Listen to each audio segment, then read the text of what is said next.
আজকে দুজনের বিষয় নিয়ে এই লাইভটা করা। প্রথম হচ্ছে পিজি টিচার 2016, আর দ্বিতীয় হচ্ছে ফ্রেশার্স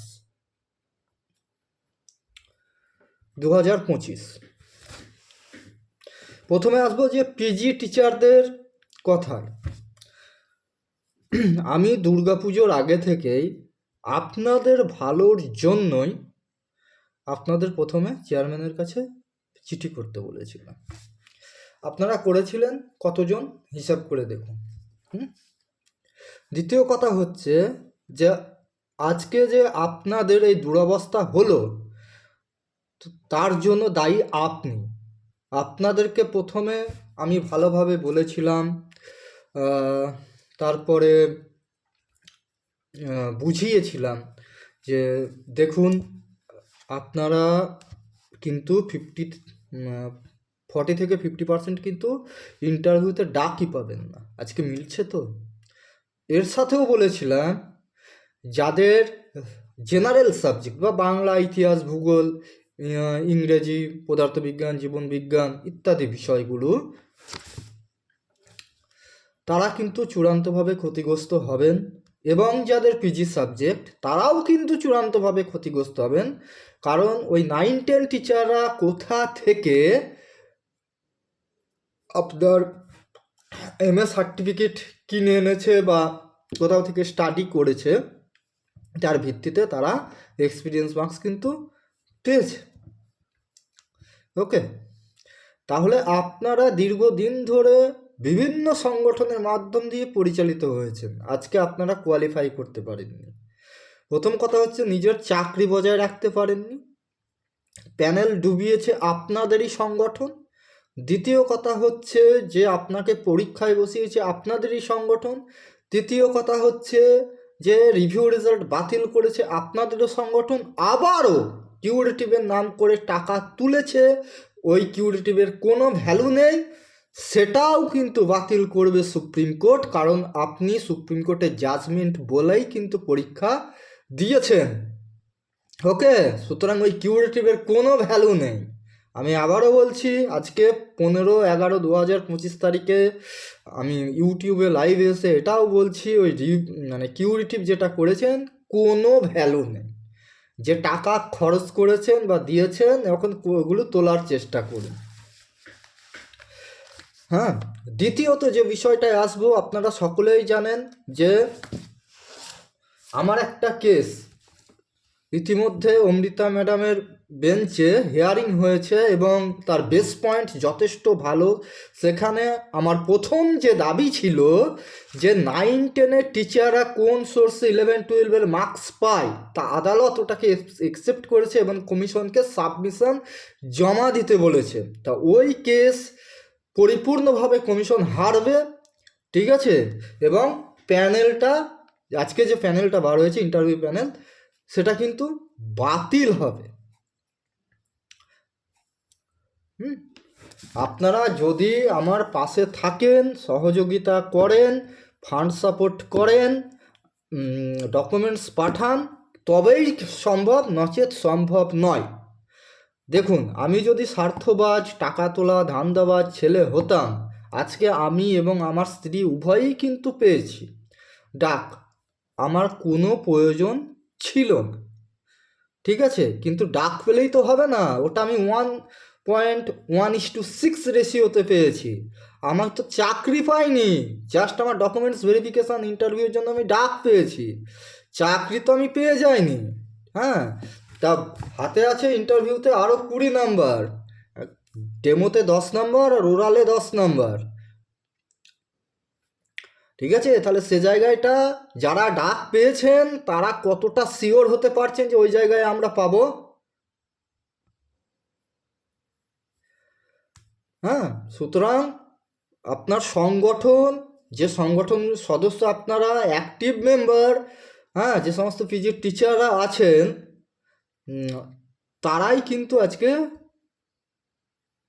এর যে নেগেটিভ প্রভাব সেটা কিন্তু ভোগ করছেন। ঠিক আছে, অনেকে ডাক পেয়েছেন, অনেকে পাননি। এখন দেখুন তো কোন সংগঠন আপনাদের বাঁচাতে আসবে। তখন দুর্গাপুজোর আগে থেকে আমি যে কর্মসূচিটা নিয়ে শুরু করি যে 11-12-এর টিচাররা উভয় জায়গায় এক্সপিরিয়েন্স মার্কস পেতে পারেন, বা 9-10-এর টিচাররা 11-12-এ এক্সপিরিয়েন্স মার্কস পেতে পারেন না। ঠিক আছে, আপনারা যদি তৎকালীন সময়ে আমাকে চেষ্টা করতে সহযোগিতা করতেন, বা ফান্ড সাপোর্ট করতেন, বা পিটিশনার হতেন, তাহলে আজকে কিন্তু এই দুর্দিন আপনাদের দেখতে হতো না। আপনাদের দোষের জন্যই আপনারা ডুবেছেন। আপনাদের এই অন্ধভক্তি, অন্ধবিশ্বাসের জন্য আপনারা কিন্তু আজকে প্যানেলে আসতে পারেননি। ঠিক আছে, যারা প্যানেলে এসছে তাদের অবস্থা কিন্তু ভালো নয়। হ্যাঁ, আমি আর আমার স্ত্রীকে নিয়ে বহু চর্চা আপনাদের। আজকে দেখুন, আমার স্ত্রীরও একাডেমিক নাম্বার যোগ পেয়েছে, যোগ করেই সে প্যানেল হয়েছে, আর আমি তো হয়েছি। ঠিক আছে, তাহলে আমার যে কেস, সেই কেসের মেটার 3টে 9-10-এর টিচাররা 11-12-এ এক্সপিরিয়েন্স মার্কস পাবে না তো পাবেই না, ঠিক এই প্যানেল উড়ে যাবে। 2 নম্বর কথা হচ্ছে যে ডেমোর ফুল মার্কস দিতে হবে। 3 নম্বর হচ্ছে রিভিউতে যে হাইস্ট প্রায়োরিটি দেওয়ার কথা বলা হয়েছে, সেটা আমাদের 11-12-এর টিচারদের দিতে হবে। ওকে, এই 3টে কাজ কিন্তু করতে হবে, তবেই আবার প্যানেল পুনরায় প্রকাশ করিয়ে আপনাদের প্যানেলে ইনক্লুড করা সম্ভব, না হলে নচেত সম্ভব নয়। 9-10 ওই আগাছাগুলোকে বাদ দিতে হবে। হ্যাঁ, ওই আগাছাগুলোকে বাদ দিতে হবে। ঠিক আছে, এখনও যদি আমার উপর ভরসা বা বিশ্বাস আপনাদের না জন্মায়, তাহলে ঘাসে মুখ দিয়ে চলুন। মানে একটা গরু ছাগলের থেকে অধম হচ্ছেন আপনারা। সংগঠন সংগঠন আপনার চাকরি বাঁচাবে? দিনের পর দিন টাকা দিয়ে গেছেন, কি কাজ করেছে আপনার সংগঠন?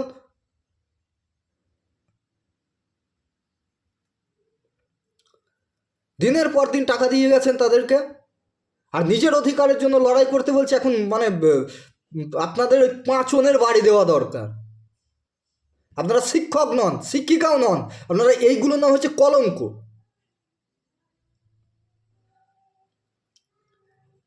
হ্যাঁ, আমার ভাষা খারাপ আমি জানি। আমার ভাষা শুনে আপনার কি চাকরিটা বেঁচে গেল? আপনি কি প্যানেল ঢোতে পেরেছেন? আপনি তো ভেরিফিকেশনেই ডাক পাননি, আপনি তো ও জায়গায় উড়ে গেছেন।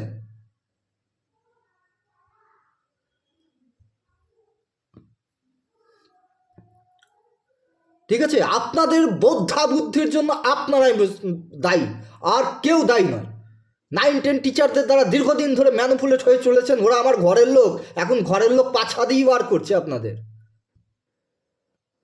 ঠিক আছে, সব কটা ডাক পেয়েছে পিজিতে।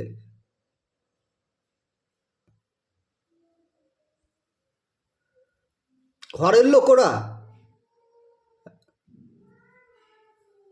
ঠিক আছে, আর যদি ওদের এখনও ঘরের লোক ভেবে থাকেন, তাহলে আমি এই বার্তা দিচ্ছি যে আপনারা সমদোষে দোষী। আপনাদের কাছেও টাকা আছে, ওই তোলা টাকা, আপনারাও তার অংশীদার। হ্যাঁ, এবং যেটা হজম করতে গিয়ে আপনারাই খোলস ছেড়ে বেরোতে পারছেন না।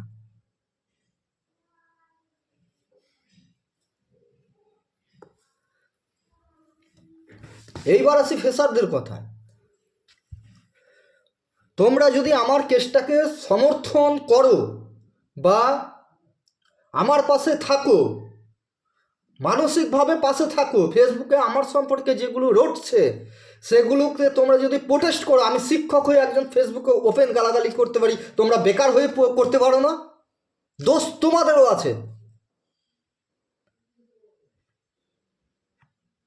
ঠিক আছে, ভদ্রতা, চাকরি জোটেনি এখন, ভদ্রতা 10 বছর পর পরীক্ষা হচ্ছে, হিসাব নেই।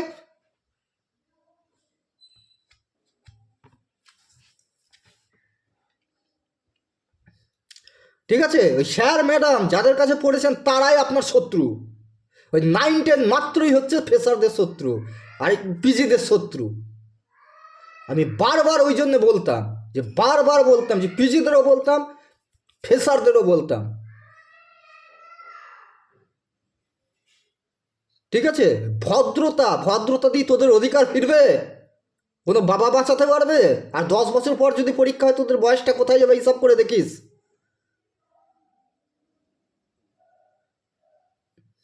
ঠিক আছে? তখন মাথায় জোর থাকবে তো? জোর থাকবে মাথায় তোদের? আমি শিক্ষক, ঠিক আছে? আমি সমাজ শুধরানোর কারিগর।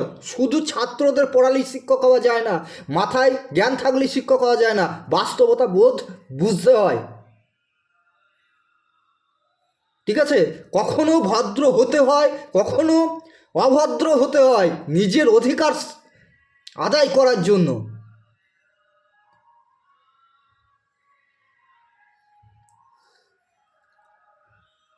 কখনো জামা কাপড় পরতে হবে, কখনো উলঙ্গ হতে হবে নিজের অধিকার বাঁচানোর জন্য, তাহলে এই সমাজ ছুঁড়ে ফেলে দেবে।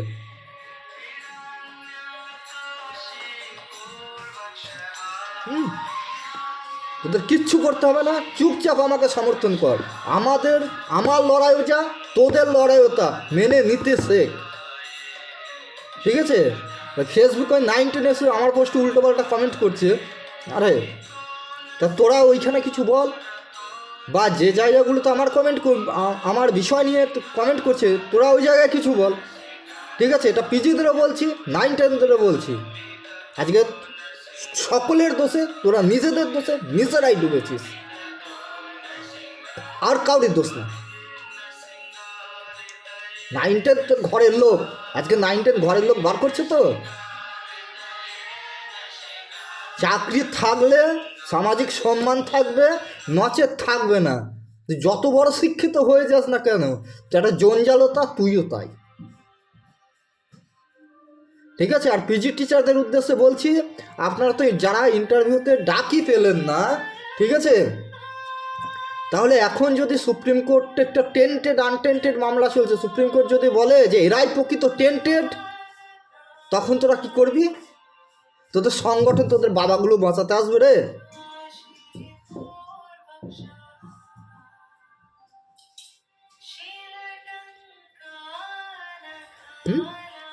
তোদের কুকীর্তির জন্য তোরা ঢুকেছিস, আর কিচ্ছু না। দোষটা অপরের দিকে না তুলে নিজের দিকে তোল।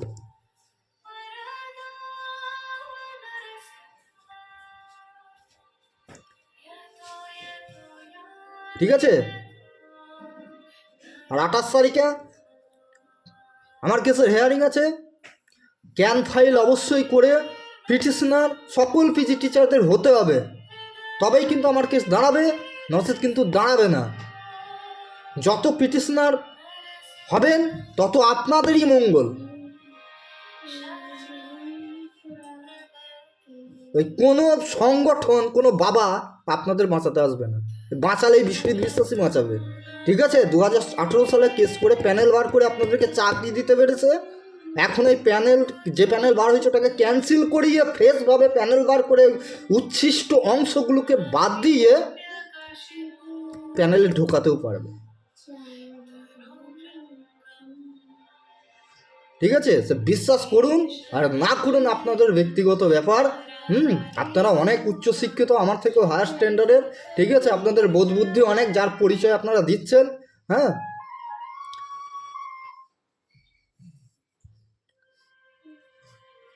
সুতরাং আমাকে নতুন করে কিছু বলার নেই।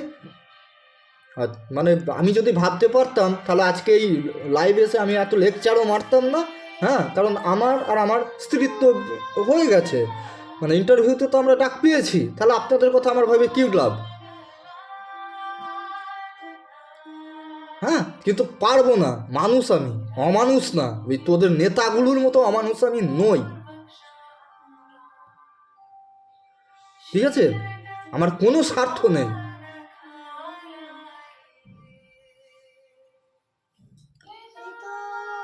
এখন যেটা ভালো বুঝবেন সেটা করবেন। আমার আগের ভিডিওতে ডকুমেন্টসগুলোর কথা বলা হয়েছে, যে ডেমনস্ট্রেশনে ফুল মার্কস পাওয়ার জন্য আমাদের যে সেকেন্ড পয়েন্ট, ঠিক আছে, বা আমার যে কেস 25/015, এই কেসটাকে স্ট্যান্ড করানোর জন্য আপনাদের পিটিশনার হতেই হবে, হতেই হবে। হ্যাঁ, আর ওই মানে যদি অবহেলা করেন আপনারা মরবেন, আমার কিছু না, আমার কিচ্ছু না। ঠিক আছে, আপনাদের ভদ্রভাবে অনেক বলেছি, অনেকবার ফোন করেছি, SMS করেছি দিনের পর দিন, ঠিক আছে, কিন্তু আপনারা আমার পাশে দাঁড়াননি। হ্যাঁ, ওই দাঁড়িয়েছিল 100 জন টিচার যাদেরকে নিয়ে আমি কেসটা করতে পেরেছিলাম। আমি 15 জন পিটিশনারকে নিয়ে কেস করেছি। আর যদি ওই 15 জনের জায়গায় 500 জন থাকতেন, আজকে প্যানেলই বার হতো না। ঠিক আছে, ক্যান ফাইল করতে বলা হচ্ছে, ক্যান ফাইল করে অবশ্যই আমার কেসের সাথে অ্যাড হন এবং নিজের সুবিধা, নিজের চাকরি বজায় রাখতে সমর্থ হন। মানসিক দিক থেকে ভেঙে পড়বেন না। যেটা বলছি সেটা শুনুন, আমি বাতলাবাজও না, আমার বেশি কথা বলতেও ভালো লাগে না। আপনাদেরকে তেলিয়েছি না, এইভাবে আমি কাউরির সঙ্গে কোনো দিনও তেলাইনি। হ্যাঁ, দিনের পর দিন ফোন করে গেছি, SMS করে গেছি, মানে ধরেননি, অবহেলা করেছেন। হ্যাঁ, একজন পিজি টিচারকে একজন পিজি টিচার অবহেলা করছে, মানে 9-10 আপনাদের বাড়ির লোক, আমি আপনাদের কেউ নেই। আমার কী হবে বলুন? আমারও চাকরি হবে, হ্যাঁ আমারও চাকরি হবে, আমার স্ত্রীরও চাকরি হবে, ঠিক আছে, কিন্তু এই ওয়েস্ট বেঙ্গলের কোন প্রান্তে হবে সেটা নিয়ে আমরা কেউ জানি না, আর ডেমোতে ফুল মার্কস পাবো নাকি সেটা নিয়ে আমরা কেউ জানি না। ঠিক আছে, সুতরাং নিজের ভালো নিজে বুঝতে শিখুন, এগিয়ে আসুন। এই প্যানেল আমি বাতিল করবো, আপনারা যদি এগিয়ে আসেন 28 তারিখে প্যানেল বাতিল হয়ে যাবে। ধন্যবাদ, ভালো থাকুন, টেনশন করবেন না, এগিয়ে আসুন, লড়াই করুন। ওই আন্দোলন করে কিছু হয়নি আর হবেও না। ওই লোক দেখানো তামাশা করে সব বাদ দিন।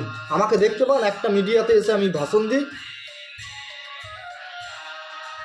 ঠিক আছে, 2018 সাল থেকে কেস লড়ছি। যদি মনে করতাম আজকে কলকাতার বোধহয় অর্ধেক জায়গা আমার কেনা থাক নিজের, আজকে আমাকে শ্বশুর বাড়িতে থাকতে হতো না।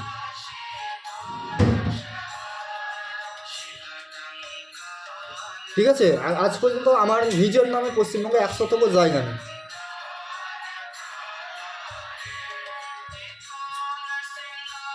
নিজের ভালো নিজে বুঝতে শিখুন, তাহলে ওই ভগবান এসেও আপনার ভালো বুঝিয়ে দিতে পারবে না। কপালের দোষ গোপালের দোষ বলে কিছু হয় না, দোষ আপনার। ঠিক আছে, আমি কপাল ভাগ্য কোনোদিনও বিশ্বাস করার ছেলে না। 2006 সালে বাবা মা মারা গেছে, সেখান থেকে স্ট্রাগল করে উঠে এসেছি। ঠিক আছে, জীবন কী জিনিস সেটা আমি খুব কাছ থেকে দেখেছি, খুব কাছ থেকে। হ্যাঁ, বর্তমানে আমার অর্থ বলুন যাই বলুন কোনো অভাব নেই, ঠিক আছে, কিন্তু মানে মানসিকতা আমাদের যত দিন যাচ্ছে, আপনাদের যে ধরনের আমি দেখছি, আপনাদের মানসিকতাগুলোর পরিবর্তন করা উচিত বলেই মনে করছি, তা সেগুলো করুন। ঠিক আছে, লড়াই করতে শিখুন, বাঁচতে গেলে লড়াই করতে হবে। ওই ঘরে বসে আপনাকে কেউ সুবিধা দিতে যাবে না। ওই ঘরে বসে ওই 9-10 দ্বারা ম্যানিপুলেট হয়েছেন, আবার কাউরি ফাঁদে পড়বেন। কেউ হয়তো আপনাকে কাল থেকে বোঝাতে শুরু করবে যে কিউরেটিভ নিয়ে বিরাট বড় গ্রাউন্ড আছে, তোরা আয় রে ভাই, ওই টাকাটা ফালতু দেবেন। আমি কিন্তু কিউরেটিভে 5 পয়সা খরচ করিনি। ঠিক আছে, ওই যাদেরকে টাকা দিয়েছেন এবার আদায় করার ব্যবস্থা করুন, কারণ নিজের লড়াই লড়তে গেলে টাকা লাগবে। আপনারাই দায়িত্ব নিন টাকার, আমি কোনোদিন কোনো কেস লড়তে গিয়ে টাকা পয়সার দায়িত্ব নিই। আর আমি কেস হারারও ছেলে না। আজকে প্যানেলটা আমি বাঁচাতে পারতাম, কিন্তু আপনাদের এই কুকীর্তিগুলোর জন্যই পারিনি। আপনারা বেশি বুঝুনদার তো, আজকে দিয়েছে তো শেষ করে, যার 9-10 পা ধরে গিয়ে কথা বলুন।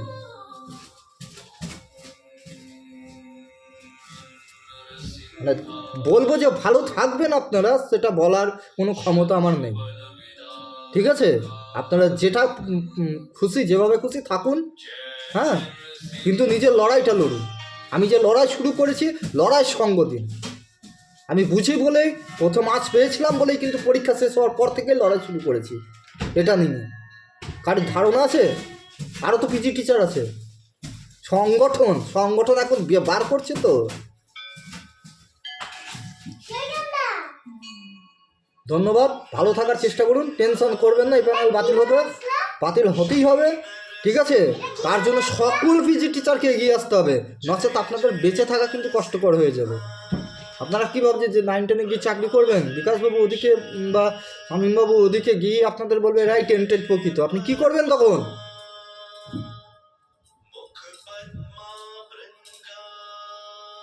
হ্যাঁ, বা যারা ভাবছেন যে আমি প্যানেল মানে ভেরিফিকেশন প্যানেলে ডাক পেয়েছি, আমার চাকরি হয়ে গেছে, হ্যাঁ, যদি এই ভাবনা থেকে থাকে, ভুল থেকে থাকে, এখনও 20 নাম্বার আছে ইন্টারভিউতে, জেনে রাখবেন। ওই 20-র মধ্যে যদি 2-3 পান না, আপনাদের দফা রফা হয়ে যাবে।